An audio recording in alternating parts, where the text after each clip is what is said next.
Hey, so how's it going? So another day, another dead lipo cell.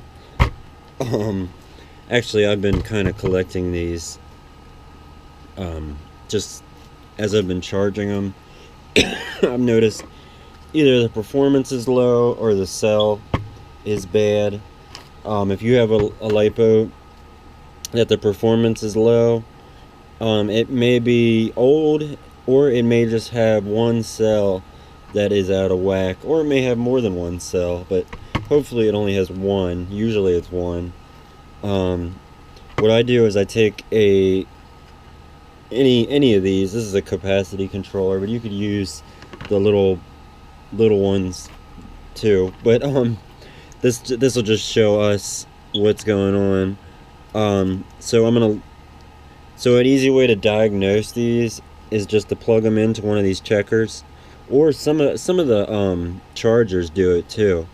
But plug it in, and you'll see 16.47. So it's hanging a little bit below what it should be.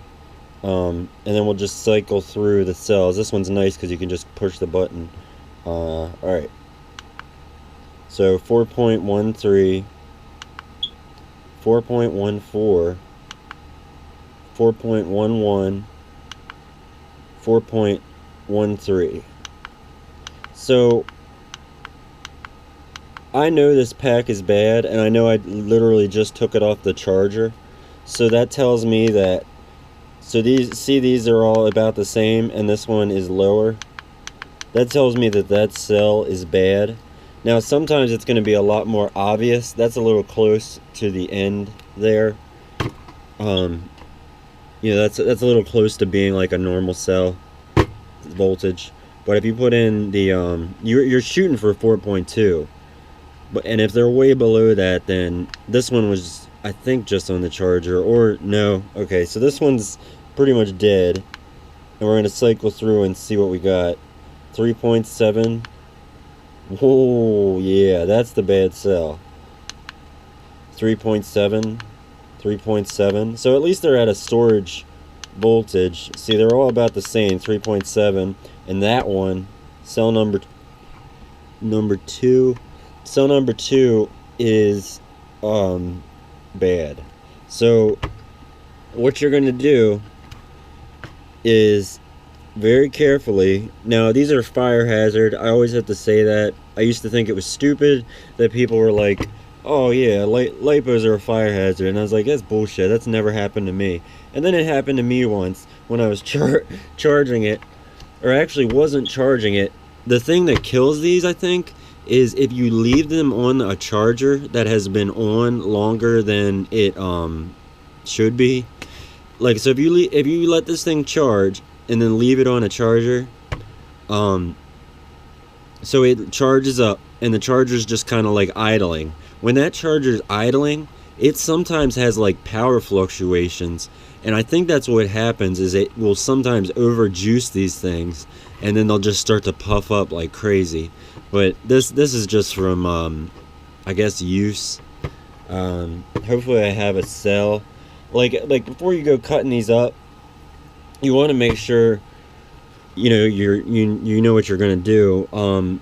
Meaning that, so I probably have some of these tattoo 1300 cells that I can replace it with, but sometimes you don't have the exact same cell that you want to use, and like for this one, like I might not have the right cell for it, so I might just downgrade it to a 3S battery, or sometimes you have to do that, or you can be crazy like me, and it does work, but it has to be higher than the. So if you have a 1300 and if you have a 1500, you can actually put the 1500 with the 1300s. It might give you some issues when charging. I don't want to like say that you can do that because it's probably not safe, but it does work. But don't try it at home. But the whole thing with batteries is they'll only go as high as like the highest. So okay, so if these are all 1300 milliamp hour, and if you put two of them that are 1500 milliamp hours, those two will only work, like they will discharge into the other ones, and it'll even out to where it'll be 1300 or lower. You won't get 1500 out of the pack by adding two 1500s. It'll actually degrade those two cells quicker, because it's not, you can do it in a pinch, but I probably wouldn't recommend it, putting different milliamp hour cells. You want the same milliamp hour cells. You want damn near the same cell, the same age, you know. I mean, there's a bunch of variables that might not work, but right now you have a pack that doesn't work at all, and that charger is not going to charge it the way like it is. So here's the way that I do. What I have is, I have some of these. This is an actual Tattoo 1300 milliamp 6S battery. I have a half dead one that I'm going to salvage a cell from, but yeah, I'm just gonna do it. I think I've done this before on here, but what you do is you just carefully cut away some of this this heat shrink foil, and once you get it started, sometimes you can just kind of pull it and it'll start to come apart, but you got to get it started first.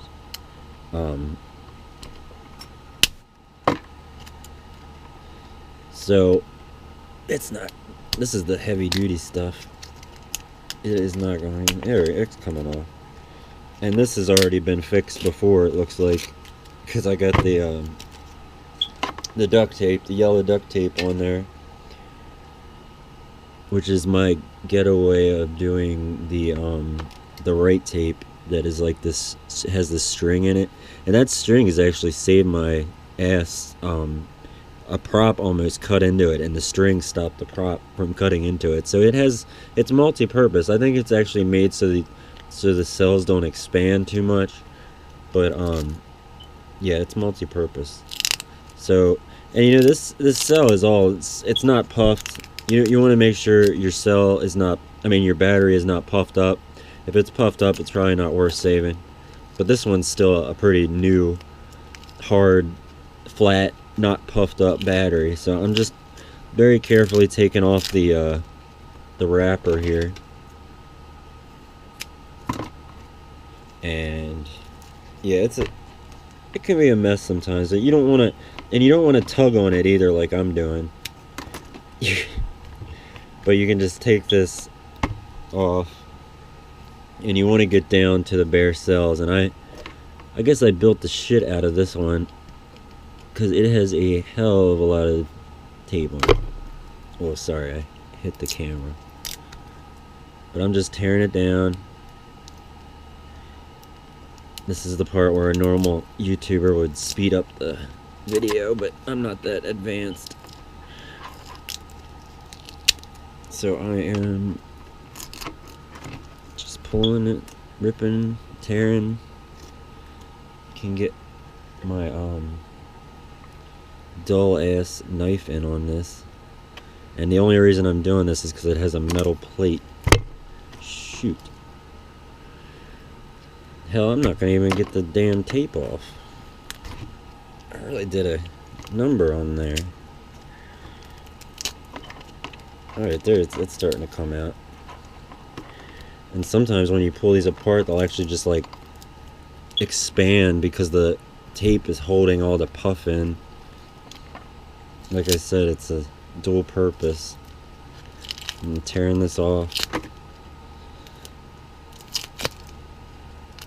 Yeah, it's coming out. It's coming out. And you want to try not to bend these like I just did.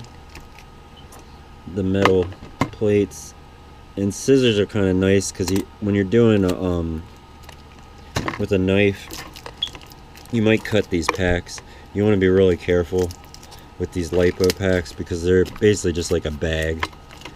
And yeah, really no evidence that this one looks a little puffed, but no evidence yet that it is puffed. And you want to even be careful when you're pulling away from it, because you you'll like distort this stuff, and it can't be good on the cells. And I'm just gently taking it apart, and that's good when they're starting to separate like that. That's what you want. But what you do is, now that you have it to this stage, I don't know if you can see that, but we got our these are our solder tabs. These are our cells. So, you know, 1, 2, 3, 4, 5, 6, 6 cell, and yeah, they are all soldered together in a series connection. I could make like a diagram or something, but what we're gonna do is we're gonna take a multimeter or a voltmeter or a fluke meter or whatever you call it. I'm gonna go grab it. It's like over here.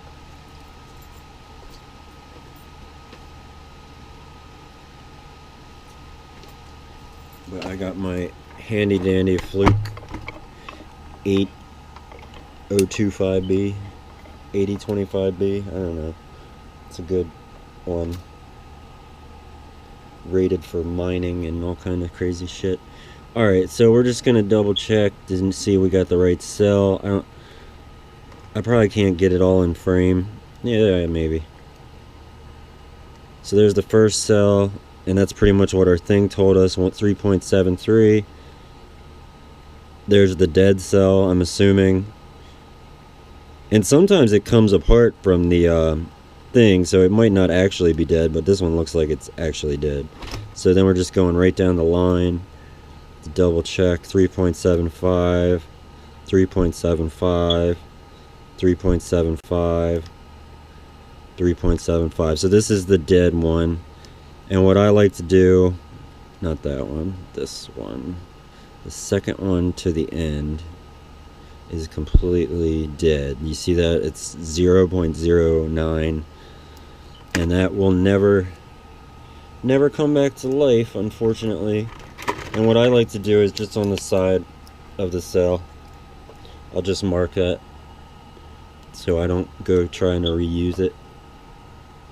And like I said, you have two options now. You can either take one out and use it as a 5 cell, or if you have the same exact cells, you can splice it in there. So we're gonna get right to it. Try to keep this video short because I don't know how to edit. One day, I'm learning. But get the hottest soldering iron you have. I like to use my 60 watt. I have a cheap 60 watt Heiko that I use for, like, I guess demolition, or whatever you tear down, whatever you want to call it. So a lot of times these are double-sided tape together. We're just gonna pull apart this foam pad on the bottom here so they can separate. And oh boy, they're separating already. That's great. So yeah, that one's flopping. You just want it to flop. And then figure out which tabs you have to desolder in order to get it to come apart. And then you can kind of methodically hold it so there's nothing supporting that cell, and then it'll help you, because you kind of got to like pull it apart, and that'll help. When you desolder, it'll actually drop. So watch, I'm gonna do that. Just put your soldering iron on there and see it just dropped away, and you have two halves here. And then we're gonna do the other side of the cell. And for those who don't know, a battery is made of cells. Each one of these is called a cell. A 6S battery has 6 cells. I don't know why they say S, but you would think it would be C. But then they don't want to get it confused with C rating, so I guess that's why they do it. But okay, so I just desoldered both of them, and then see, that's the dead cell that's not gonna come back to life, I swear. See, look, it's not even puffed, which sucks. But what the hell? And yeah, you want to properly dispose of these. I always put them in salt water, or just freaking water, and then I don't know. I like to put. It's right. I'm not even gonna say, but you should dispose of these properly. You should dispose of them properly, and some of them will help you. They have date codes on them. This won't focus, but there's a barcode and a date code of what the cell is, because some of these manufacturers make cells for a lot of different companies. Um, but anyway, we're gonna add the cell. We're gonna put the cell back. So we took the bad cell out, and I am going to find a cell that is good. And I guess I'm gonna have to. Yeah, I'm gonna have to push the pause button for a second. Sorry. And we're back. I have a matching cell that was salvaged from another battery. What I did was I marked the polarity on here. I don't know if you can see that. They got the positive for red, and so yeah, we're just gonna splice it in. What I do is I basically put it, about where I'm gonna put it. So I'm just looking at it here.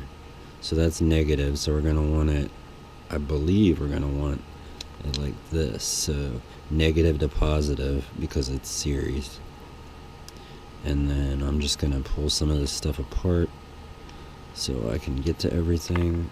And then, alright, so I'm just gonna place it. Actually, hold on. Has some glue stuck to something. Alright, so I'm gonna get my soldering iron and I'm gonna put a little bit on the tip. It's good to use a higher temperature solder on Lipo batteries because they usually get pretty hot when they're transferring all that energy through the tabs. But okay, we're gonna put the cell in line about where we want it, and then we're going to solder it to the other one by just kind of going over it, heating it up, and then rubbing it over top of the two. It's a good term. I don't know if you see that, but it just, and they say you don't want to blow on it because it's better to just let it cure, let it cool. Because if you blow on it, it might break your weld. So I'm gonna put a little bit. Actually, you know what I'm gonna do? I'm gonna get my balance cable ready and figure out which one's what.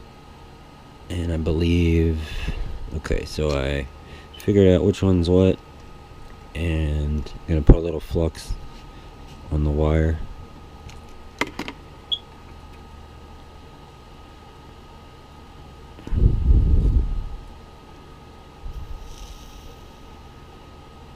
And I just soldered it right in, and then making sure these don't touch together because they're pretty damn close right now. I'm just gonna make it so we can join these other two together. And get my wires out of the way.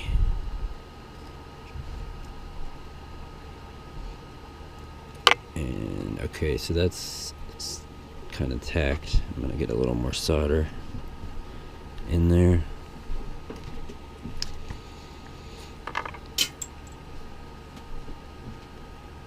And you want to be careful with your soldering iron because you can short out the battery. You don't want to do that. Trust me. So okay, I'm gonna put a little bit more flux on this other balance cable, and tin my soldering tip a little.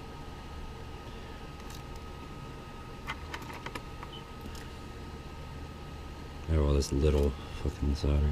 Alright, so now I'm gonna hold the balance cable where I want it and then solder it to it.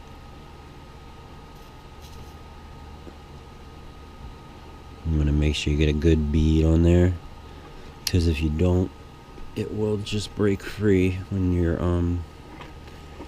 sending, when you're flying. It will actually get hot enough that it'll break your shit ass solder joint. So you want to make sure you got a good joint going, and sometimes it helps to put a little bit of flux in between the two layers. It just gets that solder like coagulating or something. And alright, third time's the charm.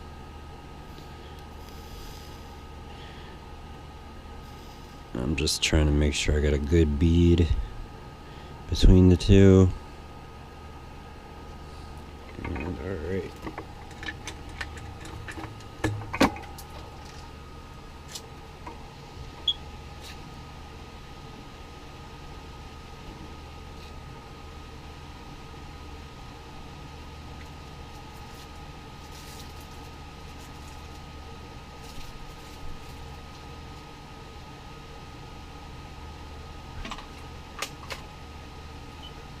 Sorry, I dropped my soldering iron and the tip like flew out, so that'll probably start a fire or something.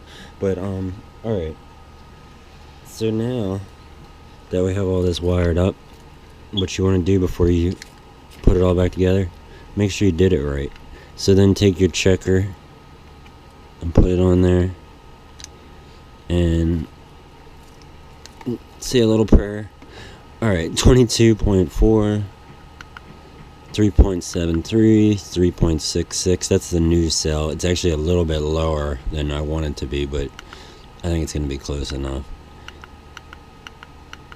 And there we have it. That is all good to go, good to charge. And yeah, what we did is we took one of the bad cells out and we added the same exact kind of cell back in, and I'm gonna charge it, make sure it charges and no puffing or anything weird, and then yeah, tape it up and it's a good to go, ready to fly. And alright, thanks for watching. Like and subscribe for more, and alright, have a good one. Happy flying.